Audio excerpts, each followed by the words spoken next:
Hello बच्चों, कैसे हैं? मैं गौतम कुमार स्वागत करता हूं आपका चॉइस इक्वेशन में एक बार फिर से। दोस्तों, ये वीडियो क्लास 9th के बच्चों के लिए है। यदि आप क्लास 9th के बच्चे हैं या फिर एजुकेटर हैं तो भी आप वीडियो ये देख सकते हैं। तो दोस्तों, हम लोगों का 9th क्लास का पहला चैप्टर जो है विज्ञान एवं मापन। बोलिए सर, पहला चैप्टर तो गति है, विज्ञान मापन कैसे बताने लगे? गति है, लेकिन हम लोग पढ़ने वाले हैं विज्ञान एवं मापन, जो कि गति से पहले पढ़ने के लिए जो बहुत जरूरत का चीज़ है।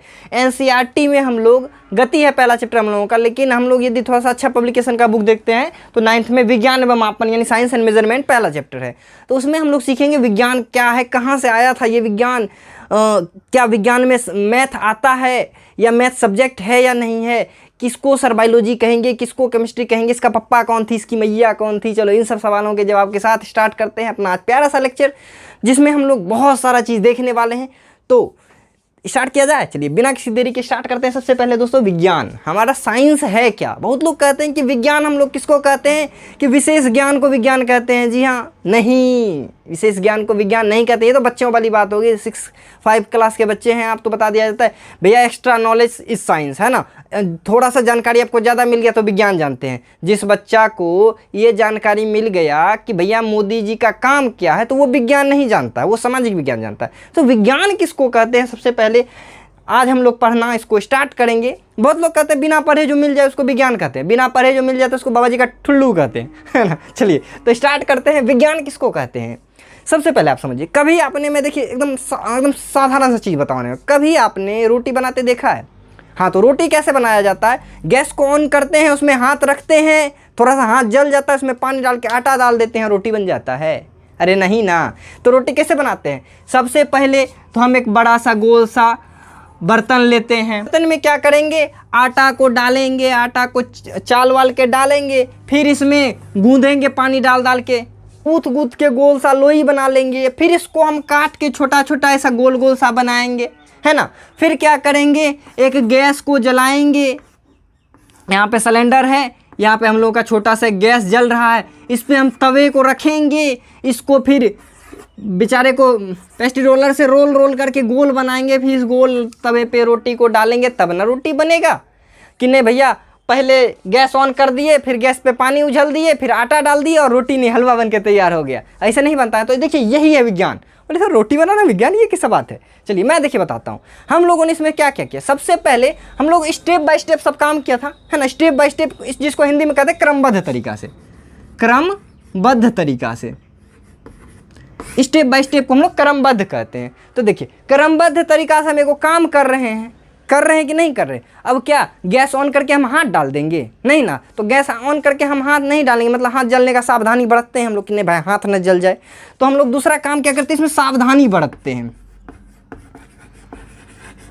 सावधानी बरतते हैं उस काम को करने के लिए। तो कोई भी काम जिसको हम क्रमबद्ध तरीके से करते हैं, सावधानी को ध्यान में रखते हुए करते हैं, इस काम को करने से हमको कुछ सीखने के लिए मिलता है, कुछ ज्ञान मिलता है, सीखने के लिए मिलता है, हम लर्न करते हैं, यानी हमको जो फल ज्ञान के रूप में मिलता है। अब इस ज्ञान को हम लोग क्या कहेंगे भैया? तो ये हो गया हमारा विज्ञान। तो देखिए क्या बोले, किसी भी कार्य को यदि क्रमबद्ध तरीका से सावधानी पूर्वक किया जाए तो उससे एक हमको सीखने के लिए कुछ मिलता है, तो वो सीखने वाले उस ज्ञान को ही हम लोग विज्ञान कहते हैं। हाँ, किताबी भाषा में बोला जाए तो कहा जाता है प्रयोग एवं परीक्षणों के आधार पर क्रमबद्ध तरीके से किए गए सावधानी पूर्वक कार्य से प्राप्त ज्ञान को ही विज्ञान कहते हैं। तो ये भी कह सकते हैं आप लोग। तो वही बात हुआ कि किसी भी काम को हम क्रमबद्ध तरीका यानी स्टेप बाय स्टेप सावधानी से करते हैं, उससे जो ज्ञान मिल जाता है उसको हम विज्ञान कर देते हैं। यानी रोटी बनाना विज्ञान है। यदि आपको रोटी बनाना आता है तो आप वैज्ञानिक हैं। चलिए, तो आगे बढ़ते हैं। आप लोगों ने विज्ञान को समझा। सबसे पहले कहा था विज्ञान का फादर कौन है ना, पप्पा कौन है, कौन विज्ञान को सबसे पहले डिस्क्राइब किया होगा? तो याद रखिए, गैलीलियो गैलीली साहब को फादर ऑफ साइंस माना जाता है। लेकिन अभी मॉडर्न साइंस की यदि आप बात करते हैं, आधुनिक विज्ञान, तो उसमें आइंस्टीन, न्यूटन वगैरह का नाम आता है। तो लेकिन हम लोग जिसमें शुरू से आया है विज्ञान, जिन्होंने हमको देन दिया इस विज्ञान का, वो गैलीलियो साहब थे। चलिए, तो विज्ञान नाम के पप्पा का 2 बच्चा है, एक जीव विज्ञान, एक भौतिक विज्ञान, यानी एक लाइफ साइंस, दूसरा फिजिकल साइंस यानी भौतिक विज्ञान। इसको क्या कहेंगे? फिजिकल साइंस कहेंगे। फिजिकल साइंस यानी साइंस नाम के पप्पा का दो बच्चा, यानी साइंस का दो ब्रांच, मेन ब्रांच, पहला है लाइफ साइंस, दूसरा है फिजिकल साइंस। पहला है जीव विज्ञान, दूसरा है भौतिक विज्ञान। बोलिए सर किसको जीव विज्ञान कहेंगे, किसको भौतिक विज्ञान कहेंगे? बड़ा सरल सा चीज़ है। देखिए, जीव विज्ञान के पप्पा का बात किया जाए ना, who is the father of biology, इसी को हम लोग लाइफ साइंस को दूसरा नाम देते हैं बायोलॉजी। याद रखिएगा, किसी भी चीज़ के अध्ययन में हम लोग लॉजी लगा देते हैं। जैसे हम लोग बोलते हैं कि भैया मट्टी का अध्ययन कर रहे हैं तो पोलोलॉजी बोल देते हैं, तुम कोश इसका उत्तक का अध्ययन कर रहे हो हिस्टोलॉजी बोल देते हैं। इसी तरह से हम लोग जीव का अध्ययन करते हैं तो बायोलॉजी बोल देते हैं, ठीक है ना। लाइफ साइंस का दूसरा नाम बायोलॉजी भी है, ठीक है। अब समझ में आया बायोलॉजी क्यों कहा जाता है? क्योंकि हम जीव का अध्ययन करते हैं। लॉजी मैंने अध्ययन, लॉजी मतलब लॉजी नहीं, लॉजी मैंने अध्ययन, तो जीव का अध्ययन करना बायोलॉजी कहलाता है। तो लाइफ साइंस का दूसरा नाम क्या है? बायोलॉजी। तो याद रखिएगा, बायोलॉजी का फादर अरस्तू को कहा जाता है ना। अब देखिए किसको हम बायोलॉजी कहेंगे, याद रखिएगा, वैसा साइंस जिस साइंस में हम लोग जीव जंतु पेड़ पौधों के बारे में ज्ञान प्राप्त करते हैं, विज्ञान के उस शाखा को क्या कहेंगे? जीव विज्ञान। मतलब जिससे हम ना जीव जंतुओं के बारे में सीखते हैं, या आप हमारे बारे में सीख लीजिए, किसी बंदर के बारे में सीखिए, किसी जानवर के बारे में सीखिए, चिड़िया के बारे में सीखिए, गाछ वृक्ष पेड़ पौधा जो सब दिख रहा है ना आपको, इन सब चीज़ के बारे में यदि आप जानना शुरू कर रहे हैं, इसका मतलब शुरू कर दीजिए कि जानना, कि आप साइंस जानना शुरू कर दें। वो भी कौन सा साइंस? बायोलॉजी वाला साइंस, ठीक है ना। तो बायोलॉजी किसको कहेंगे? जिसमें हम लोग जीव जंतुओं का अध्ययन करते हैं, वो बायोलॉजी हो गया। बोलेगा तब ये साइंस नाम के पप्पा का दो बच्चा था, एक बायोलॉजी, फिर इस पोतवा को कहा लटका दिए हैं। चलिए देखिए, अब बायोलॉजी का भी दो ब्रांच, यानी इसका भी दो बच्चा, एक है जंतु विज्ञान, एक है पादप विज्ञान। जंतु विज्ञान जिसमें हम लोग जंतु के बारे में पढ़ेंगे। जंतु मतलब समझ रहे हैं ना, कीड़ा मकोड़ा, आदमी, घोड़ा, बंदर, बिल्ली, कुत्ता, ये सब जंतु के बारे में पढ़ेंगे, जंतु विज्ञान। और पेड़ पौधे के बारे में पढ़ेंगे, इसको पादप विज्ञान या वनस्पति विज्ञान भी बोला जाता है, वनस्पति विज्ञान।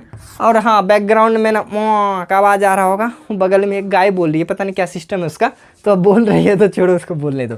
हाँ, तो बायोलॉजी का दो पार्ट, पहला जंतु विज्ञान, दूसरा पादप विज्ञान। जिसमें जीव जंतुओं का अध्ययन करते हैं वो जंतु विज्ञान, जिसमें पेड़ पौधे वनस्पति जगत के बारे में अध्ययन करते हैं यानी पढ़ते हैं, उसको हम क्या बोलेंगे? पादप विज्ञान। याद रखिएगा, पादप विज्ञान का जो पप्पा है ना, पादप विज्ञान के फादर कहा जाता है थियोफेस्टस, ठीक है। थियोफेस्टस को बोला जाता है पादप विज्ञान यानी वनस्पति विज्ञान का पापा जी यानी जनक, और जंतु विज्ञान का जनक अरस्तु बाबू को ही बोला जाता है। यहाँ तक समझ गए? चलिए नेक्स्ट पार्ट हमारा दूसरा पप्पा के पास चलते हैं, यानी भौतिक विज्ञान, है ना। यानी ये बायोलॉजी साइंस का दो पार्ट था, लाइफ साइंस के बारे में समझ गया आपने। अब दूसरा है हमारा फिजिकल साइंस। फिजिकल साइंस किसको कहेंगे? वह साइंस का वैसा पार्ट जिसमें हम फिजिकल या केमिकल घटनाओं को देखते हैं। बोले सर फिजिकल केमिकल घटना कैसे हुआ, नहीं समझे हम बात। देखिए इसका भी याद है, ये जो है ना भौतिक विज्ञान, इसका भी फादर गैलीलियो को ही बोला जाता है। ये बताएंगे आप लोगों को गति एवं बल तथा गति के नियम, तीसरा चैप्टर बताएंगे ना, तो ये स्टोरी बहुत लंबा सा बताएंगे, ठीक है, उसमें आप ध्यान दीजिएगा। भौतिक विज्ञान किसको कहेंगे? जिसमें हम पदार्थ के भौतिक अवस्था या रासायनिक अवस्था के बारे में पढ़ते हैं, उसको भौतिक विज्ञान कहा जाता है। भौतिक विज्ञान का दो ब्रांच है, एक भौतिकी शास्त्र यानी भौतिक शास्त्र, एक रसायन शास्त्र, जिसको आप लोग इंग्लिश में कहते हो फिजिक्स और केमिस्ट्री, फिजिक्स और केमिस्ट्री, ठीक है ना। फिजिक्स का फादर तो ये बेचारा गैलीलियो हो गया, आइंस्टीन हो गया, इन लोगों को बोला जाता है।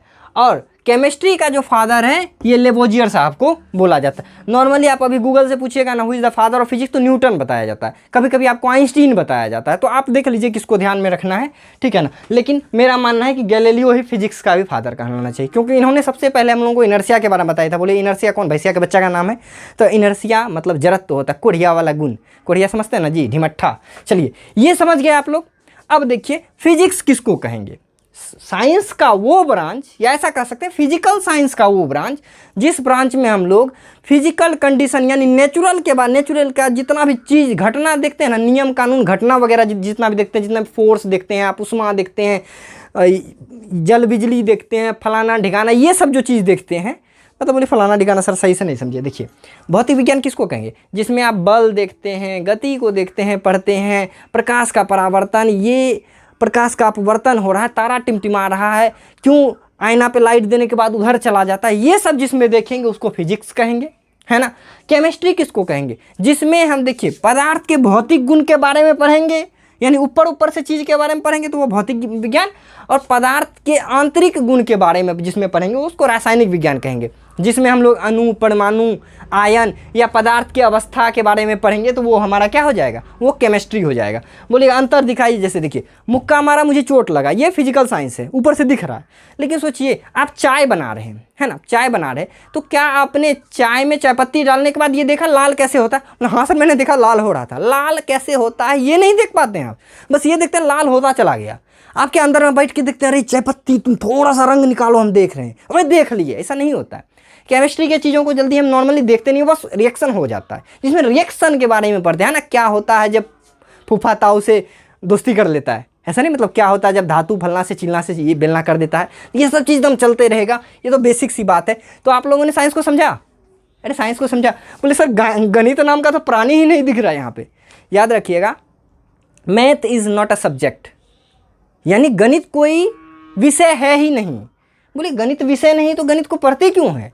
याद रखिएगा, जब हमको फिजिक्स और केमिस्ट्री पढ़ने में दिक्कत होने लगा, मतलब हम पढ़ लेते थे समझा नहीं पाते थे किसी को, तो इन दोनों को ना सही से समझाने के लिए इन दोनों का एक लैंग्वेज बनाया गया, एक भाषा का निर्माण किया गया, जिस भाषा को हम लोग क्या बोलते हैं, मैथ। यानी ये जो है ना मैथ एक भाषा है, मैथ एक भाषा है किसको समझने का, तो मैथ फिजिक्स और केमिस्ट्री को समझने का एक भाषा है।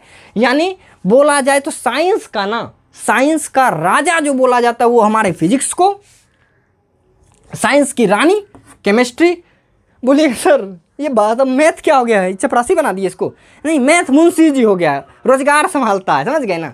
ठीक है, तो ये था हमारा साइंस। चलिए अब हम लोग मेजरमेंट पढ़ना शुरू करते हैं। तो ठीक है, चलते दूसरे पार्ट में, इसका स्क्रीनशॉट ले लीजिए। ठीक है, तो अब दूसरा हमारा टॉपिक यानी मापन, मेजरमेंट किसको कहेंगे? मेजरमेंट के स्पेलिंग में देखो ए छूट गया है, कोई बात नहीं, मेजरमेंट, ठीक है ना। मेजरमेंट यानी मापन हम लोग किसको कहेंगे? देखिए मापन ना, मापन मतलब आप सीधा याद रखिए कंपैरिजन, तुलना करना। मापन का अर्थ क्या होता है? तुलना करना। देखिए जैसे आप बोलिएगा कि सर हम किसी चीज़ को माप रहे हैं, तो कैसे मापिएगा? इधर देखिए ये एक तराजू लीजिएगा ऐसा सा, इधरों एगो लटकल रहेगा गोल सा, एगो इधरों लटकल रहेगा गोल सा। यहाँ पे पता नहीं इसका कोई सिस्टम होता है, यहाँ पे ऐसा होता है, और आप लोग इसको पकड़ के ऐसे करके देखते हो ये बेचारा इधर घूम रहा है क्या इधर घूम रहा है ना। तो आप लोग देखते होंगे इधर कुछ रखते हैं जिससे इसका कंपैरिजन करते हैं, तुलना करते हैं। तो याद रखिएगा दुनिया में जब भी मापन मतलब आएगा तो याद रखिए मापन मीन्स तुलना करना। तो मापन का अर्थ होता है तुलना करना। मापन के लिए दो चीज़ चाहिए होता है ज़िंदगी में, याद रखिए ज़िंदगी में दो चीज़ चाहिए आपके मापन के लिए, किसी भी चीज़ के मापन के लिए। क्या क्या चाहिए? एक तो हमको अमाउंट चाहिए यानी परिमाण चाहिए, दूसरा मात्रक चाहिए यानी यूनिट चाहिए हमको। बोलिए सर नहीं समझे। परिमाण मतलब संख्या, संख्या समझते हैं ना, 1 2 3।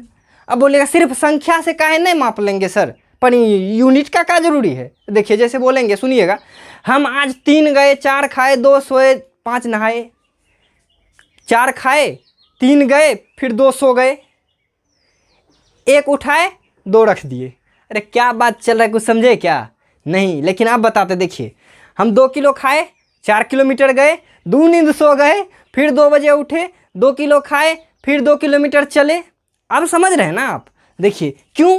क्योंकि अब हमने बोला कि भैया हम 1 किलो खाए, है ना, 2 किलोमीटर चले। अब हम बताने लगे उसका यूनिट, इसीलिए यूनिट की ज़रूरत है हमें। तो यूनिट किसको कहेंगे? मात्रक किसको कहेंगे? किसी राशि के माप के लिए एक माप मतलब मानक का स्टैंडर्ड फॉर्म का जरूरी होता है। जिस चीज़ को नापेंगे, बताइए हर चीज़ को एक के चीज़ में मापेंगे क्या? खाए कितना 2 किलो, चले कितना 2 किलो, सोए कितना 2 किलो, नहाए कितना 2 किलो, हर चीज़ में एक यूनिट चलेगा? नहीं चलेगा। इसीलिए हमको अलग अलग चीज़ के यूनिट के लिए, अलग अलग चीज़ के माप के लिए हमको अलग अलग यूनिट देना पड़ता है। तो इसीलिए हम कहेंगे किसी भी राशि के माप के लिए एक मानक माप की आवश्यकता होती है। इसी मानक माप यानी स्टैंडर्ड फॉर्म को ही क्या कहते हैं? यूनिट कहते हैं। इतना समझ में आ गया? चलिए तो इसको मिटाया जाए। अब हम लोग कहेंगे एकदम बढ़िया से फिजिकल क्वांटिटी को। फिजिकल क्वांटिटी क्या होता है, क्या आधारी होता है, क्या व्युत्पन्न होता है, फंडामेंटल एंड ड्राइव्ड क्या होता है ना। उसमें खिचड़ी दाल चोखा पता नहीं क्या क्या पढ़ने वाले हैं हम लोग। चलिए तो इसको मिटाया जाए, समझ गए? दीजिए खटाक से एक स्क्रीनशॉट। गुड। तो देखिए हमारा अब जो नया टॉपिक है वो है भौतिक राशि, यानी भौतिक राशि। ये देखिए आप इससे आगे जब भी पढ़ने वाले हो ना 10th मतलब 9th के बाद 10th पढ़ोगे, 11th 12th आप इंजीनियरिंग करोगे या आप बीएससी करोगे तो ये पार्ट ना आपके लाइफ में बहुत इंपॉर्टेंट रहने वाला है, ठीक है ना। तो आपको इसको बहुत अच्छे से समझना है, क्योंकि आप जितना भी यूनिट आज के बाद लिखोगे ना वो यहीं से बेचारा बनेगा, ठीक है ना। तो इसको देखिए ध्यान से हम लोग देखते हैं, भौतिक राशि किसको कहेंगे। वैसा देखिए भौतिक राशि सबसे पहले किसको कहेंगे, फिजिक्स का जितना भी नियम है ना, जितना भी लॉज है, उस लॉज को हम जिस टर्म में लिखते हैं उस टर्म को क्या बोला जाता है, फिजिकल क्वांटिटी बोला जाता है, ठीक है ना। यानी भौतिकी के नियम को जिस पद में लिखते हैं उस पद को क्या कहा जाता है, भौतिक राशि कहा जाता है। चलिए भौतिक राशि 2 टाइप का होता है, ठीक है। भौतिक राशि वैसे 3 टाइप का होता है, एक और होता है जिसको हम लोग नॉर्मली 9th में नहीं पढ़ते, लेकिन आप लोग जान जाइए, उसका नाम है संपूरक राशि। संपूरक राशि,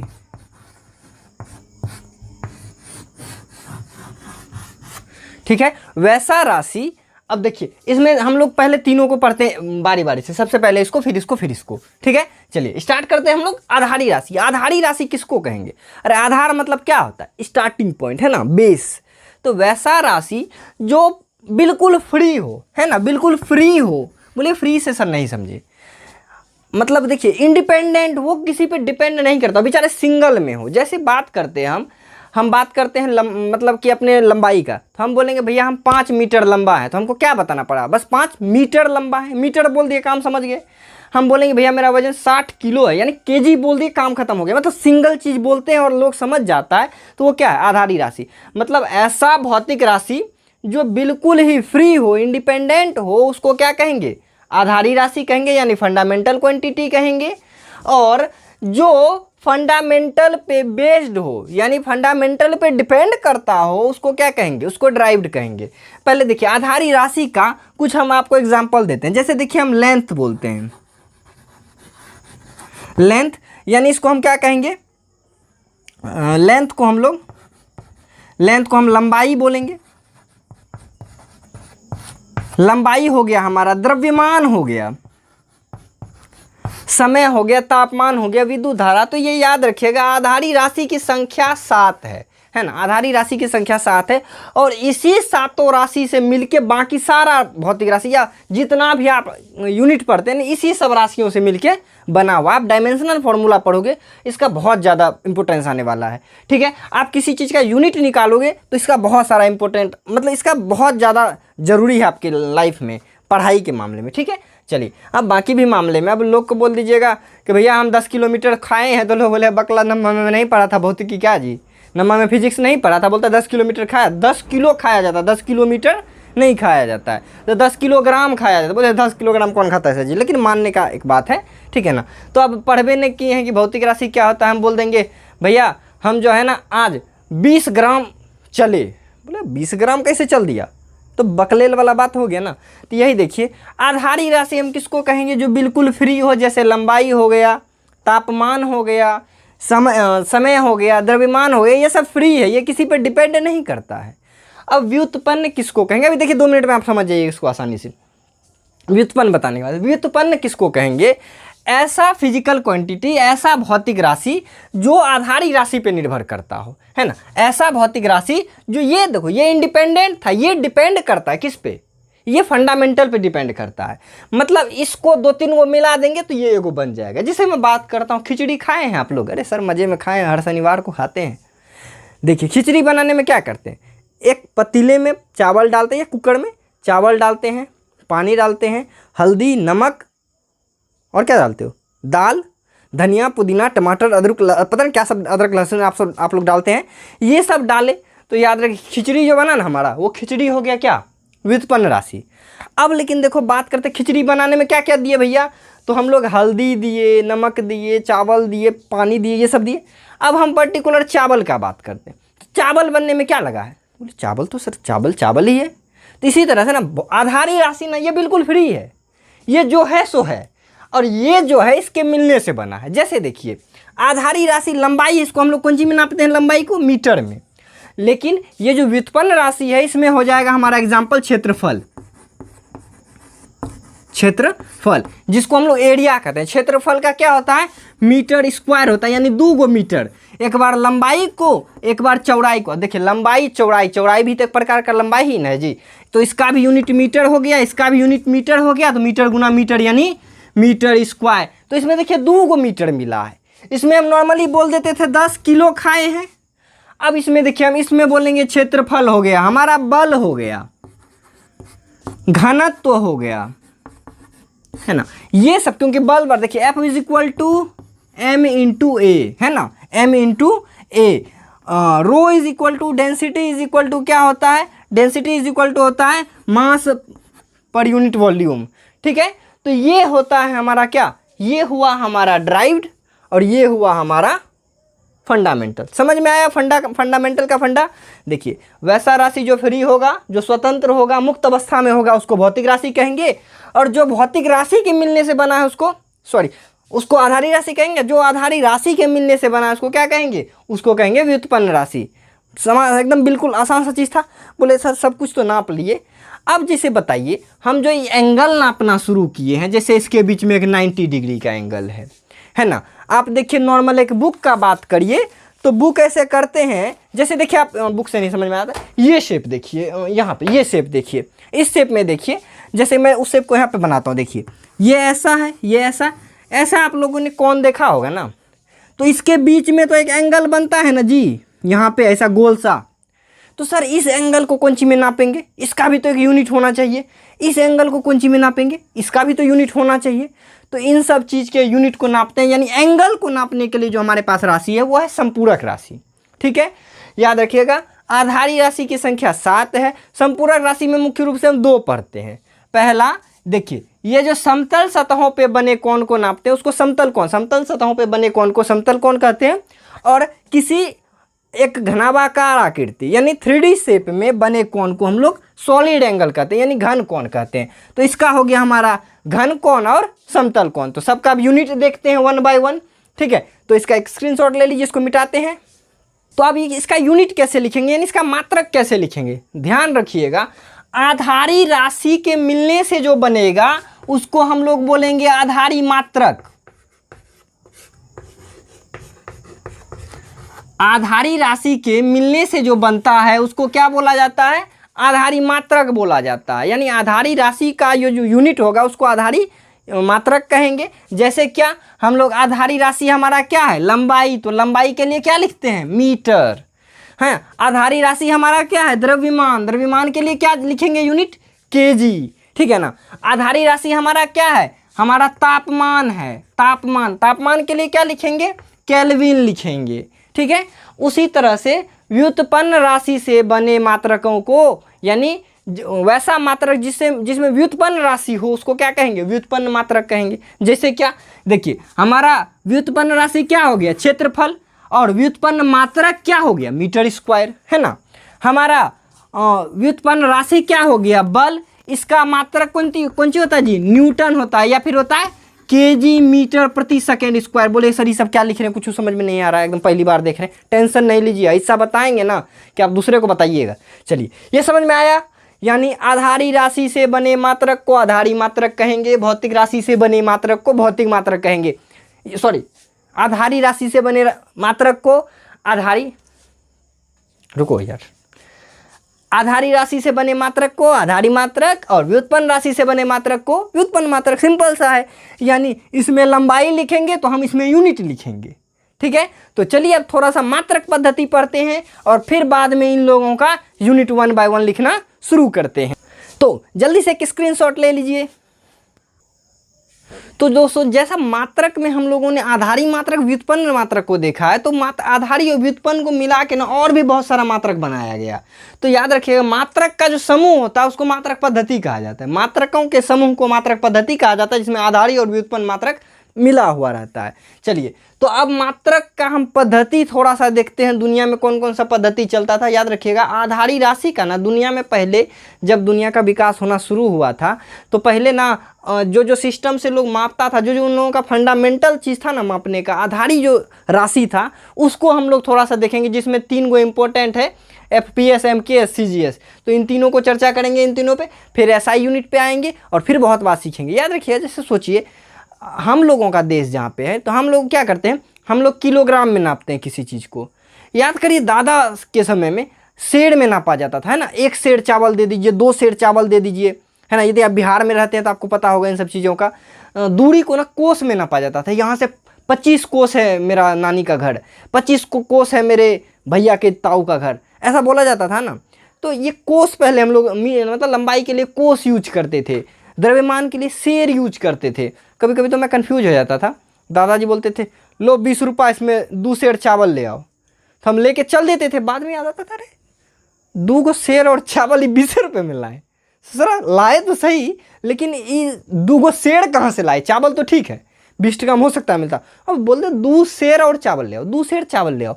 अब शेर तो कहाँ से लाए 2 कन्फ्यूज होकर घूम के आते थे, दादाजी क्या बोलते शेर कहाँ से लाए पकड़ के, तो बड़ा कन्फ्यूजन वाली बात होती थी। शेर हमको बाद में पता चला कि केजी में ना दादा लोग शेर में नापा करते थे। इसी तरह से जो अमेरिका लोग का होगा, ब्रिटेन का होगा, फ्रांस का होगा, उन लोगों का तो अलग अलग सिस्टम हुआ होगा। वो लोग तो सेर में पता है, हम लोग अभी दूध को लीटर में नापते हैं, पहले के ज़माने में दूध को पाथा में नापा जाता था, 1 पथा हुआ 2 पथा हुआ, है ना। लंबाई को कोस में नापा जाता था, ज़मीन को अब हम लोग हेक्टेयर में नापते हैं ना, मीटर स्क्वायर में नापते हैं, लेकिन पहले नापा जाता था कट्ठा में, बीघा में, है ना। आप लोग जानते होंगे इन सब चीज़ों को। इसी तरह से पूरे दुनिया में ना अलग अलग तरह से नापा जाता, मेजरमेंट किया जाता था। हम लोग पूरा मेजरमेंट का चक्कर देख रहे हैं अभी तक, ठीक है ना।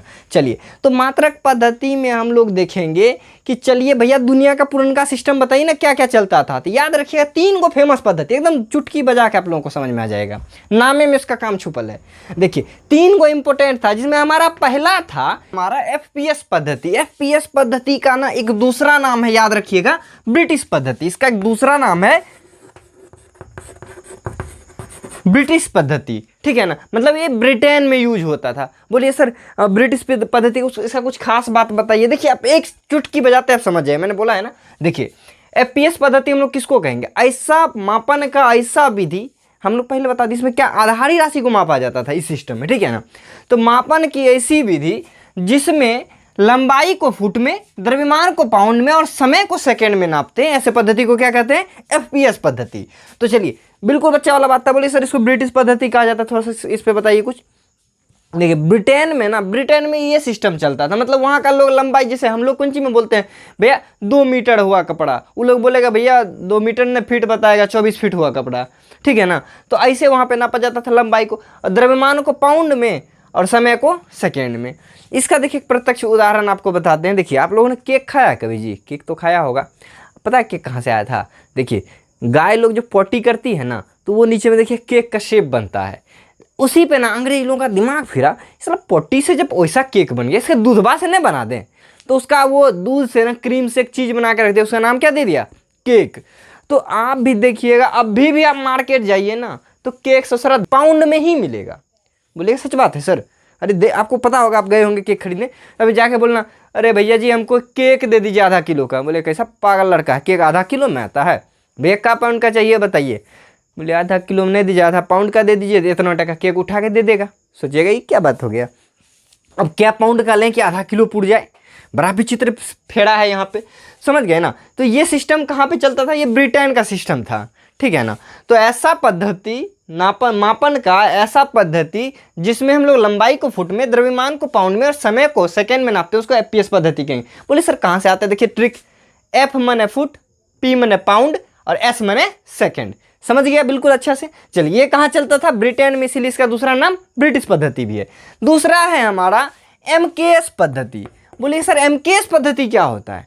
देखिए एमकेएस पद्धति भी एफपीएस पद्धति की तरह है, ये खास करके फ्रांस में ये ज़्यादा फेमस था, है ना, फ्रांस में। अब देखिए इसका दूसरा नाम ना, जैसे ये ब्रिटेन में था तो ब्रिटिश था, वो फ्रांस में फ्रांसीसी, ये फ्रांस में ही नहीं कहा जाए तो पूरे यूरोप में लगभग ना। देखिए ये तो ब्रिटेन भी तो यूरोप का ही अंग है, लेकिन यूरोप का ना जितना भी आप दक्षिणी इलाका देखते हैं उन लोगों में ये वाला सिस्टम चलता था। तो इसका ना एक अलग नाम दिया गया। इसमें देखिए हम लोग लंबाई को मीटर में नापते हैं, इसीलिए इसका दूसरा नाम मीटरी सिस्टम है, मीटरी सिस्टम, ठीक है ना। पूछा था मीटरी सिस्टम से आप क्या समझते हैं, तब भी आपको एमकेएस बताना है। बोलिए चलिए सर बता दीजिए एक बार क्या है। तो वैसी पद्धति जिसमें लंबाई को मीटर में, द्रव्यमान को किलोग्राम में और समय को सेकेंड में नापेंगे, ऐसे पद्धति को क्या कहेंगे, एमकेएस या मीटरी पद्धति। तीसरा है हमारा सीजीएस पद्धति। ये ना छोटका यूनिट होता है, छोटका मापन का छोटका मेथड होता है ये। देखिए नाम क्या है सीजीएस, काम क्या है, लंबाई को सेंटीमीटर, द्रव्यमान को ग्राम और समय को सेकंड। देखिए लंबाई हम लोग ऐसे मीटर होता है, सेंटीमीटर इतने तनिक का होता है, किलोग्राम बड़ा होता है तो ग्राम उसका 1/100वां भाग होता है, और सेकंड, सेकंड तो ये भाई सेकंड फिक्स रह गया, ठीक है। तो क्या बोलेंगे, मापन की ऐसी विधि जिसमें हम लोग क्या करेंगे, लंबाई को सेंटीमीटर में, द्रव्यमान को ग्राम में और समय को सेकेंड में नापेंगे। बात खत्म एकदम। अब देखिए ये सब तो ठीक था, प्रॉब्लम तब ना आया जब यहाँ का लोग बाहर पढ़ने जाने लगा और बाहर का लोग यहाँ पढ़ने आने लगा। बोलिए सर कैसा प्रॉब्लम हुआ, बताइए जरा सा हमको भी। देखिए सोचिए कि कोई लड़का, पुराने ज़माने की बात कर रहे हैं, दादा लोगों के समय में, जब लंबाई को कोस में नापा जाता था और वजन को सेर में नापा जाता था हम लोग इंडिया में। तो अरे क्या हो रहा है, नाक में बहुत ईचिंग हो रहा है। चलिए तो क्या होता है सर, धन की प्राप्ति हो गया। आपने वो जोक सुना है ना, एक बच्चा होता है, वो जाता है, मतलब बड़ा शरारती होता है, एक साधु बाबा के पास जाता है, बोलता है बाबा बाबा मेरे बाएं हाथ में खुजली हो रहा है। तो बाबा बोलता है तथास्तु, तुम्हें यश की प्राप्ति होगी। बच्चा बड़ा खुश हो गया, भाई यश की प्राप्ति होगी। तो इंदुर गया आगे, फिर घूम के आया, बाबा बाबा मेरे इस हाथ में भी खुजली हो रहा है। कहता बच्चा तुम्हें धन की प्राप्ति होगी। तो बोला वाह बाबा तब तो आप बहुत अच्छा काम है, आपको भी कुछ पैसा दे देंगे। ठीक है बाबा चलते हैं। कुछ दूर गया, आया, बोलता बाबा बाबा मेरा दायां पैर का ना अंगूठा में भी थोड़ा थोड़ा खुजली हो रहा है। कहता है तुम्हें यात्रा की प्राप्ति होगी, बच्चा यात्रा का भोग मिलेगा तुम्हें। कहता अच्छा बाबा चलिए ठीक है। थोड़ा सा आगे गया, घूम के आया, बाबा का इस बार मन घुसा गया। कहता बाबा बाबा थोड़ा पीठ में भी खुजली हो रहा है। खट से एक लात दिया, भाग, तुमको खुजली का बीमारी हो गया है, ठीक है ना। चलिए वो वाला आप देखिए यहाँ पे सिस्टम क्या होता है कि हम लोग ना यहाँ पे मीटर में नहीं नाप के हम लोग कोस में नापते थे। अब सोचिए यहाँ का बच्चा चल गया कोई इंग्लैंड, समझिएगा ध्यान से, यहाँ का बच्चा गया कहाँ, इंग्लैंड। इंग्लैंड में यानी ब्रिटेन में गया पढ़ने के लिए। महात्मा गांधी लोग जाते थे ना, अम्बेडकर साहब सब, तो वो लोग सोचो कि इंग्लैंड गया, पुराना जमाना का बात है, 1960 से पहले का बात है, इंग्लैंड गया पढ़ने। अब देखिए बोलेगा गांधी जी इंग्लैंड 1960 में नहीं गए थे सर, गलत नॉलेज है, मतलब सोचो उसी टाइप का कोई और होगा। अरे आप लोग तो एकदम मतलब खोज के निकालते हो ना, इसलिए बता दिया ऐसा, अपने लोग हो ना आप लोग। चलिए तो क्या है कि वो जब इंग्लैंड जाते थे तो वहाँ क्या बोला, अब बेचारा ट्रेन से उतरे, अब उनको सोचो कहीं पता है कि भैया हमको वहाँ पहुँचना है, तो टैक्सी वाले को बोलेगा भैया हमको वहाँ ले जाइएगा, कितना किलोमीटर है, कितना कोस है। बोला कोस का होता है सर जी, हमको फुट में बताइए, फुट में। अब बच्चा कन्फ्यूज आ गया है, उसको याद है भैया 1 कोस हमको जाना था, अब 1 कोस कैसे फुट से निकाले, बड़ा तकलीफ में है, कैसे ही हो कैसे बेचारा पहुँचता है, रूम लेता है। अब सोचो 2 को कोई दस्तबा होगा, बैठा सामने, निर्णय लिया भाई खाना बनाना है तो सबसे आसान खाना तो खिचड़ी होता है। बोलता लाओ चावल 1 किलो, 1 सेर चावल ले आओ, बनाते हैं उसको खाते हैं। गया मार्केट, गया बोला कि आधा सेर चावल दे दीजिए। दुकानदार भी कंफ्यूज, कहाँ से आया है, आधा सेर क्या होता है भैया, कितना पाउंड में चाहिए ये बताओ, यहाँ सेर वेर नहीं चलता, पाउंड में बताओ। कहता है सेर वेर नहीं चलता, पाउंड में बताए। अच्छा आधा किलो नहीं दीजिएगा तो आधा पाउंड दे दीजिए। तो वो भी बेचारा 100 ग्राम नाप के दे देता है, लो ले जाओ 200 ग्राम। बोलता है पागल वागल है, मांगते हैं आधा किलो, ठगता है हमको। अब बताइए कितना कन्फ्यूजन होने लगा। अब सोचिए वो जाएगा फ्रांस चला जाएगा, वो नापता था बेचारा कहाँ पे भैया, कोस में। बोलेगा भैया कितना मीटर हुआ, अब बताइए सेंटीमीटर मीटर नापते रहेंगे ज़िंदगी भर। तो ये सब जब प्रॉब्लम होने लगा तो फाइनली ना फ्रांसीसियों का दिमाग खुला। तो उन लोगों ने क्या हुआ, उन लोगों ने पहले दुनिया में माप तौल का ना सम्मेलन हुआ करता था कि भैया पहला माप तौल सम्मेलन हुआ, इसमें ना इस चीज़ को इसमें नापा जाएगा, हमारा नाप का बटखरा ये होगा, तुम्हारे नाप का तर्जुआ ये होगा, इस सब वाला सिस्टम चलता था। तो इसी तरह से फ्रांसीसियों ने क्या किया, उन्होंने 1960 में एक बैठक बुलाया, ठीक है।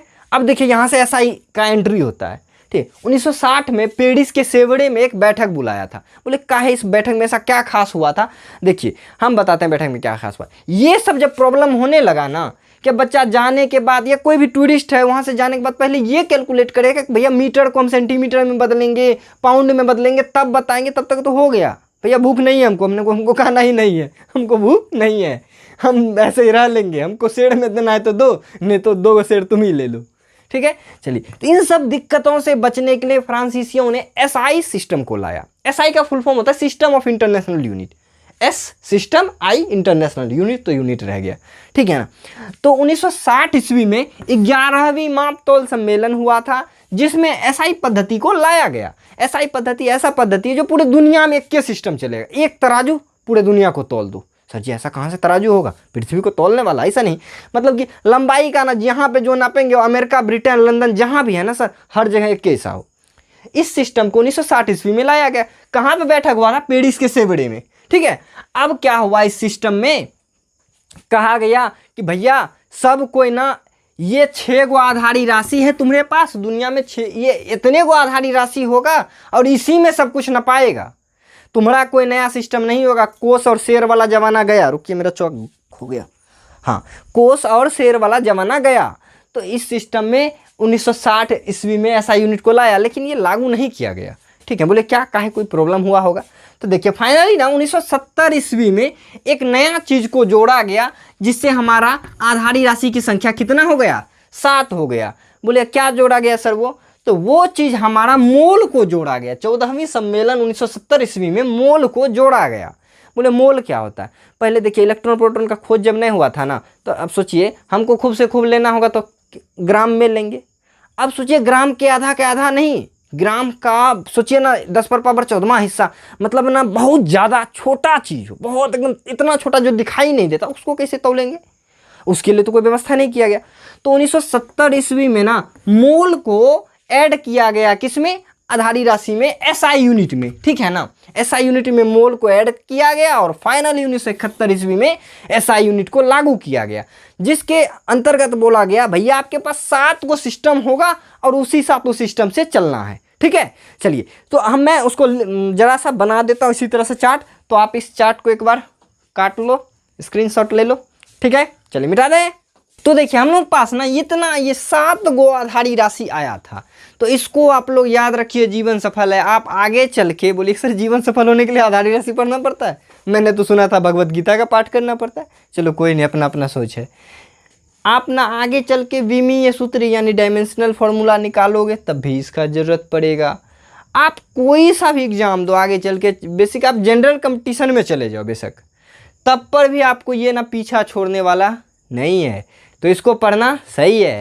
तो स्टार्ट किया जाए। बिल्कुल, ये देखिए यहाँ पे हमारा आधारी राशि है, उसका क्या ऐसा यूनिट बन के आया था, उसके बाद उसका संकेत क्या मिला, ठीक है ना। बाकी उसके बाद हम पूरक को देखेंगे। चलिए हम 1 बाय 1 कंप्लीट करते हैं। देखिए लंबाई यानी लेंथ दुनिया में ना एसआई यूनिट लागू होने के बाद दुनिया में बोला गया जब भी लंबाई का बात होगा वो मीटर में नापा जाएगा, है ना, वो मीटर में नापा जाएगा, जिसके लिए हम लोग स्मॉल m का उपयोग करेंगे। एग्जाम्पल के लिए मैं बोलता हूँ 5 मीटर, 10 मीटर, समझ में आया। नेक्स्ट देखिए क्या है, नेक्स्ट है तापमान। तापमान के लिए हम केल्विन का यूज़ करेंगे, है ना। ये साइंटिफिक तौर तरीका है ना। हम व्यवहारिक जीवन में तो इसके लिए कभी किलोमीटर सेंटीमीटर का भी यूज़ करते हैं और इसके लिए हम लोग डिग्री सेल्सियस का यूज़ करते हैं। तो ये व्यवहारिक वाला नहीं, ये साइंटिफिक वाला है, ठीक है। चलिए तापमान के लिए केल्विन का यूज़ करेंगे, जिसके लिए हम लोग कैपिटल K लिखेंगे, ठीक है। या आगे चल के आप पढ़िएगा इसको थीटा भी लिखा जाता है, यानी टेम्परेचर का ऐसा यूनिट क्या होता है? केल्विन। लंबाई का ऐसा यूनिट क्या होता है? मीटर। उसी तरह से तीसरा हमारा समय है। समय का ऐसा यूनिट सेकेंड का, बेचारा सेकेंड ही रह गया, इसको हम लोग S से डिनोट करेंगे। चलिए अगला है हमारा द्रव्यमान यानी मास। मास को हम किलोग्राम में नापेंगे, जिसके लिए हम स्मॉल k स्मॉल g का यूज करेंगे, ठीक है ना। जैसे देखिए एग्जांपल के लिए मैं बताता हूँ, जैसे ही इसके बाद हम ये लिखे ना तो लोग समझ गया ये टेम्परेचर का बात चल रहा है, 4K यानी 4 केल्विन। अब बोले सर 4K तो आपका सब्सक्राइबर दिख रहा है, वो ना, वो उस K का मतलब 1000 हो जाता है, ठीक है ना। चलिए नेक्स्ट है हमारा, यदि हम ऐसा लिखेंगे 2 लिख के ऐसा S लिख देंगे तो लोग समझ जाएगा 2 सेकेंड यानी समय का बात चल रहा है, समझ गए आप लोग। देखिए अब अगला है विद्युत धारा यानी करंट इलेक्ट्रिसिटी। करंट इलेक्ट्रिसिटी के लिए हम हमेशा एम्पियर का यूज़ करेंगे, है ना। एम्पियर याद रखिएगा, करंट लगा तो आई एम्पियर हो गया, करंट लगा आई एम्पियर हो गया, करंट लगा एम्पियर हो गया। इसके लिए हम लोग कैपिटल A का यूज़ करेंगे। अगला है ज्योति तीव्रता। ज्योति तीव्रता आप लोग मोमबत्ती के ऊपर में लौ देखते हैं ना, ज्योति, तो उसका हम लोग इंटेंसिटी कैसे, इसको बोलते हैं ल्यूमिनस इंटेंसिटी इंग्लिश में, ठीक है। ल्यूमिनस इंटेंसिटी क्या कहता है? कैंडेला, जिसके लिए small c small d candela का यूज करेंगे, ठीक है। अब बोलिएगा सर इसको कैसे याद रखें? देखिए कैंडल के ऊपर ज्योति जल रही, कैंडल के ऊपर ज्योति है। नेक्स्ट यही ये जो 7वां है ना, इसी को लाया गया था 1970 ईस्वी में। ये एक बेचारा छूट गया था, पहले ये 6 ही हुआ करता था, लेकिन बाद में एक पदार्थ की मात्रा को बढ़ा दिया गया जिसका नाम था हमारा मोल। SI यूनिट क्या है पदार्थ की मात्रा का? मोल। आगे चल के आप पढ़ोगे इलेक्ट्रॉन, किसी पार्टिकल में कितना मोल इलेक्ट्रॉन होता है, ये मोल का ना बहुत बड़ा खेल है, मोल का झोला आगे चल के हम लोग को देखना है। चलिए केमिस्ट्री में ये समझाएंगे आपको तीसरा चैप्टर में। चलिए नेक्स्ट है हमारा संपूरक राशि। बोलिए सर इसका एग्जाम्पल नहीं दिए। जैसे देखिए इसके बाद कोई लिखा ना जी 2 लिख के CD लिख दिया, मतलब 2 कैंडेला हो गया, ठीक है ना। बोले सर हम तो इसको सेकेंड पढ़ते हैं, तो सेकेंड के लिए ना 2 और ऊपर में इतनी टका ND लिखा जाता है, CD नहीं लिखा जाता है। तो सेकेंड और कैंडेला में अंतर है, ठीक है। और बाकी तो 2 मोल 3 मोल ये समझ गए ना आप लोग। तो क्या हो गया, लंबाई का SI यूनिट मीटर, तापमान का केल्विन, समय का सेकेंड, द्रव्यमान का किलोग्राम, विद्युत धारा का एम्पियर, ज्योति तीव्रता का कैंडेला, और फाइनली हमारा पदार्थ की मात्रा यानी amount of substance, amount of matter, इसका क्या हो जाएगा, मोल। तो इसका झोल खत्म है। चलिए नेक्स्ट है हमारा संपूरक राशि। संपूरक राशि बोलिए किसको सर, जस्ट बताए थे ना आपको। देखिए जैसे ये एक प्लेन सरफेस है ना, इसके बीच में यहाँ पे देखिए एक एंगल बन रहा है ना, उस एंगल को हम लोग किससे सर जी, उसका भी तो कोई यूनिट निकलना चाहिए ना, उसका भी तो यूनिट होना चाहिए। तो ये प्लेन, ये जो समतल सतह पे बने कोण के लिए जो निकालते हैं उसको समतल कोण बोलते हैं, और इसका SI यूनिट रेडियन होता है, याद रखिएगा। उसको हम लोग RAD लिखते हैं। तो आगे चल के आप लोग पढ़िएगा पाई रेडियन, तो इसका वैल्यू कितना हो गया, 180 डिग्री, है ना। आप लोग पढ़िएगा आगे चल के इस सब चीज़ के बारे में। नेक्स्ट है हमारा घन कोण। बोलिएगा घन कोण किसको कहेंगे। जैसे देखिए घन मतलब 3D शेप, यहाँ पे तो नहीं बन सकता, जब वैसे मैं कोशिश करता हूँ। ये देखिए ये एक कोण है, शंकु है ना, कोण है। अब देखिए इसके बीच में ना यहाँ पे एक ऐसा अंदर ऐसा कोण तो बना है। सोचिए देखिए ये ऐसा है, तो यहाँ पे जो कोण बन रहा है ना हमारे हाथ के बीच में, इसको सॉलिड एंगल बोलेंगे। देखिए इसके बीच में जो कोण बन रहा है इसको हम लोग सॉलिड एंगल बोलेंगे। सॉलिड एंगल के लिए स्टेरेडियन का यूज किया जाता है, यानी घन कोण जिसको इंग्लिश में सॉलिड एंगल बोला जाता है। घन कोण का SI मात्रक स्टेरेडियन होता है, जिसको हम लोग SR से डिनोट करते हैं। तो दोस्तों ये था हमारा किसका, मेजरमेंट का SI यूनिट तक काम खत्म। बोलेगा सर यहाँ पे जरा कंफ्यूजन रह गया, आपको तो नहीं रहा, हम ही देखिए बता देते हैं। ये सर यहाँ पे कैपिटल के, यहाँ पे स्मॉल के क्यों लिखा आपने, यहाँ पे सिर्फ एम्पियर के लिए A लिख के छोड़ दिए, AMP क्यों नहीं लिखा, क्या लिखेंगे तो वो गलत हो जाएगा, है ना। यहाँ पे हम बड़का K लिख देंगे kg में, तो क्या गलत हो जाएगा। हम बताते 95% लोग क्या लिखता है 9 kg, जो लिखना गलत है, साइंटिफिक तरीका से गलत है।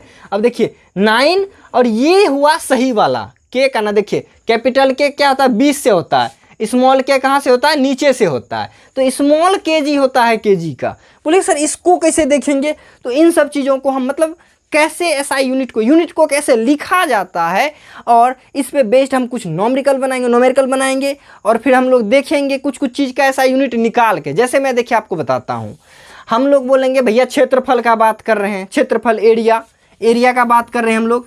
तो एरिया इज इक्वल टू क्या होता है जी, लंबाई गुना चौड़ाई, है ना, L इंटू B। तो अब बताइए लंबाई का SI यूनिट मीटर, ठीक है। चौड़ाई का SI यूनिट, अरे चौड़ाई भी एक प्रकार का लंबाई है, तो उसके लिए भी मीटर। यानी एरिया का हम लोगों को यूनिट निकालना बोलेगा तो मीटर गुना मीटर स्क्वायर। हाँ ये वाला एक दिन बेसिक में बताऊंगा आप लोगों को कि ये जो स्क्वायर वाला चक्कर होता है या पावर वाला जितना भी चक्कर होता है साइंटिफिक मेथड में लिखना, वो एक दिन सिखा दूंगा आप लोगों को। बस वो भयंकर सा चीज़ में काम आने वाला है। चलिए तो मज़ा आया आपको, एकदम मज़ा आया तो वीडियो को लाइक करें, चैनल को सब्सक्राइब करें, बेल आइकन को प्रेस करें, और दोस्तों को बताएं कि देखो भैया इस तरीके से बताया जाता है। क्या आपने ऐसे पढ़ा था, ठीक, हाँ पढ़ा तो होगा आपने, कुछ तो अलग लगा होगा। मज़ा आया। चलिए मज़ा आया तो आप कमेंट करें। हाँ दूसरा बात, आप कहाँ से देख रहे हैं ये भी ज़रूर कमेंट करें, ठीक है। मिलते हैं दोस्तों नेक्स्ट वीडियो में, वही मज़ेदार तरीके से कुछ न्यूमेरिकल के साथ, और कैसे लिखा जाता है यूनिट को उसके साथ। तब तक के लिए bye bye and take care.